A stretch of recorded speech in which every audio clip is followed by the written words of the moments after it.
Kalau ada orang diberi oleh Allah pengetahuan karamah, maksudnya mengetahui sekarang kejadian di Surabaya begini, itu hanya sesaat-sesaat. Tapi kalau menjadikan obrolannya obrolan selalu sesuatu yang seharusnya tidak boleh disampaikan, kayak itu ngomong soal tahu ini adalah sudah masuk bab banyak dustanya, dan itulah masuk dunia perdukunan.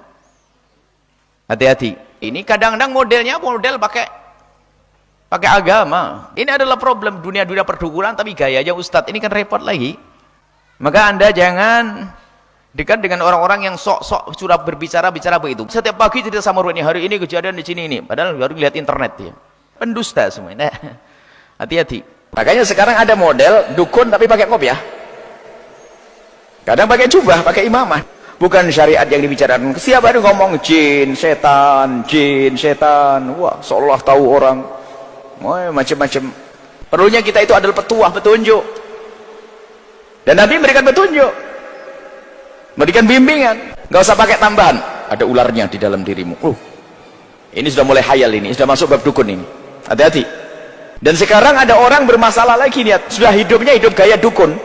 Dikit-dikit urusannya diganggu sama tetangga, ada yang santet, ada macam-macam. Pusing dikit, waduh ini kayak ada yang ngiri sama saya. Bangkrut sedikit, ada ngiri sama saya. Ngapain ngurus orang? Ini sudah hawa dukun ini. Memang gara-gara sering kumpul sama dukun tuh. Sehingga suudon sama tetangga. Tokonya nggak laku sedikit, mesti yang ngadu kepada Allah dan tafakkur. Kalau orang bangkrut tidak harus orang yang dihinakan oleh Allah. Bangkrut kadang-kadang ditegur oleh Allah akan menjadi lebih baik setelah hari itu. Tapi kan dasar hatinya sudah kena dukun tadi sudah. Aduh ini tangga. Ada bunga dia. Wah ini ada yang ngasih bunga. Padahal orang kemarin itu hanya jatuh saja bunganya itu. Wah macam-macam sudah. Wah sangka buruk. Sudahlah, kalau Anda punya masalah, hubungkan dengan hakikat saja, nyata. Kalau sakit ya pergi ke dokter. Sudahlah, tidak usah aneh-aneh. Kalau pusing ya, lihat, pusing biasanya perlu istirahat. Terlalu prosedur, pusing istirahat sebentar. Anda minum obat, selesai pergi ke dokter. Jangan dihubungkan dengan hal yang aneh-aneh. Yang nyata saja nih.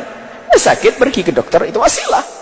Dulu pertama kali kita masuk Cirebon itu kalau orang pinter, ya gimana kalau kita punya masalah datang orang pinter? Oh ya boleh dong datang orang pinter, masa datang orang bodoh? Rupanya orang pinter di sini istilahnya beda. Dukun maksudnya orang pinter nih. Wah ini orang pinter. Baik ya, sudah perdukunan, panjang dukun karena memang kita sering hidup dengan dunia dukun ini.